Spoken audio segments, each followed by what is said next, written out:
Welcome everybody to Forza Horizon 4, and today we're taking a look at the 2019 Ford Ranger Raptor. Now this was unveiled in Thailand in 2018 and is similar to the F-150 Raptor in that it is also a high performance pickup truck optimised for off-road driving, though this is smaller and lighter by £309 than the F-150 at £5,141, so quite a significant weight advantage over the F-150 Raptor this does. And it's also not available in the US, unfortunately, in this version anyway, but apparently there is rumours circulating that there is going to be a V6 version of this Raptor that is going to be sold in the US, which would be pretty good because the F-150 Raptor has a pretty decent engine, even though I'm not a massive fan of the car itself. And yeah, if we had a V6 engine anywhere nearly as powerful as that F-150, which has about 450 horsepower in this, which is lighter, then you would have a pretty formidable off-road vehicle on your hands. But as it is, this is still a fairly good car in its own right, and yeah, it pretty much came out of nowhere in terms of on this game. All I heard about it on this game was in a live stream, and that was only briefly because I was more interested in what was coming in the festival playlist. But yeah, if you look in your auto show and go on filter and filter out the cars you don't own, you'll see it in there in the under Ford. Yeah, it doesn't cost very much either to get, and yeah, it's a cracking vehicle. This is easily one of my favourite off-road vehicles or pickup trucks or any numerous other category this car comes under, because it's a cracking vehicle to drive. Now, granted, nowhere near as powerful or as fast as a F-150 Raptor, but personally I prefer the look of this car, and yeah, because it is lighter it is a bit more fun to drive, and it's still got plenty of off-road elements going for it. You've got mud flaps front and rear, you've got plenty of ground clearance at around 281mm, it's got all-wheel drive, it's got a fording depth of 850mm, and yeah, it's been toughened up in terms of its chassis underneath, and yeah, it's also got plenty of room and gizmos in the car itself, as you can see. Now granted, the F-150 Raptor can also come with a double cab, but we only have it as a single cab on this game. But yeah, also has plenty of space in the back, obviously, being a pickup truck.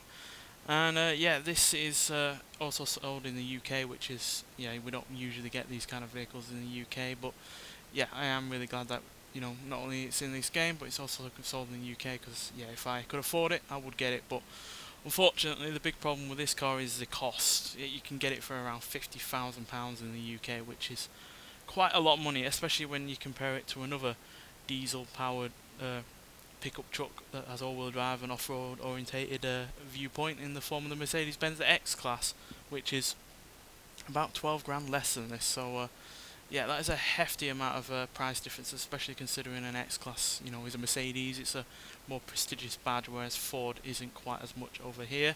But nonetheless, this does have a far better engine than that X-Class, as it has a 2-litre diesel bi-turbo inline-4 engine producing 211 horsepower and 368 pounds-feet of torque. So yeah, that's fairly good for a diesel engine, especially in a car like this, which is obviously, you know, a utilitarian vehicle that's more meant for being used as a working vehicle than anything else.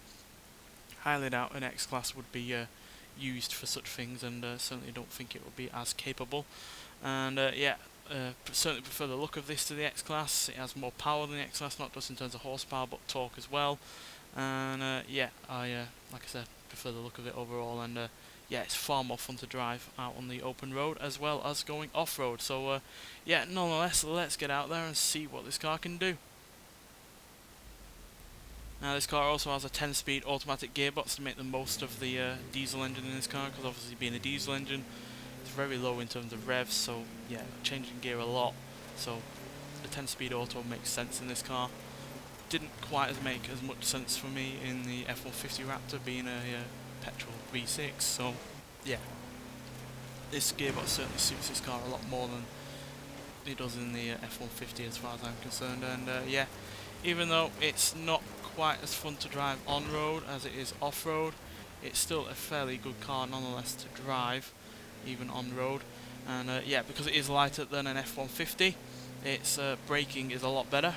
Handling wise it's pretty much the same, but yeah, you're not going to challenge the handling on this with its all-wheel drive, and it's really rather grippy tyres all that much when you're in a car like this, because yeah, it doesn't have all that much horsepower, and yeah, you're certainly not going to be going all that fast, but nonetheless, it's still fairly decent for a car that has barely over 200 horsepower and is weighing more than 5,000 pounds.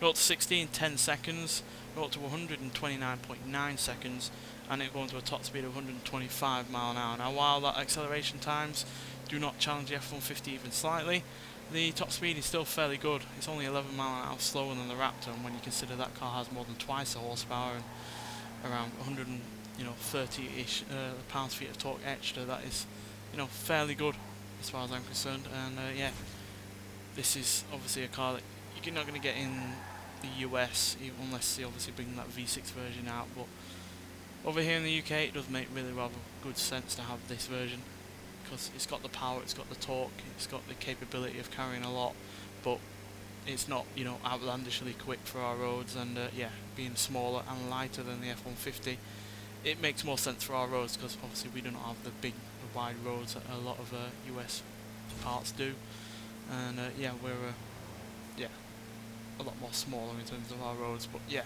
it's still a cracking vehicle to drive. But like I said, on road it's not that fun. It's when it comes to off-roading that it is a lot more fun, as we will now see. Because yeah, this is what it's built for. It's got the ground clearance, it's got the fording depth, it's got the all-wheel drive system, the off-road tyres, the tougher underneath like I all mentioned before, and all that combined with the really rather nicely torquey engine means that it's, yeah, a riot to drive off-road. And yeah, highly recommend getting it. You only have to pay around 58,000 credits for it, which isn't all that much. And if you are bothered about the engine in this vehicle, I'm not personally, but if you are, you can actually swap the Ford F-150 Raptor engine into this, so you can give it 450 horsepower and 500 pound-feet of torque if you so wish. Me personally, I'm fine with the engine that's in this as it is.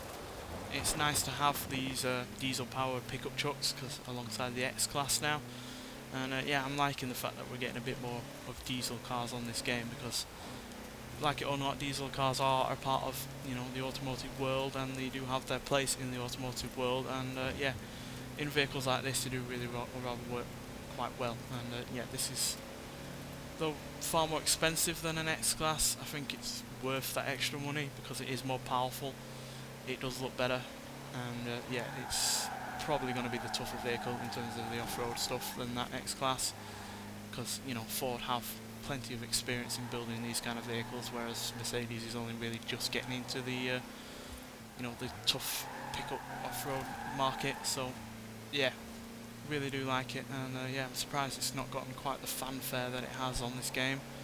Whether or not the game's glitched out or not, and this isn't supposed to be part of the game until later on in the year, I don't know, but yeah, I'm really glad it is on the game, and yeah, it's huge fun to drive, and yeah, I look forward to trying it on Extreme Off-Road Silly Builds, because yeah, that's where this car's really going to shine.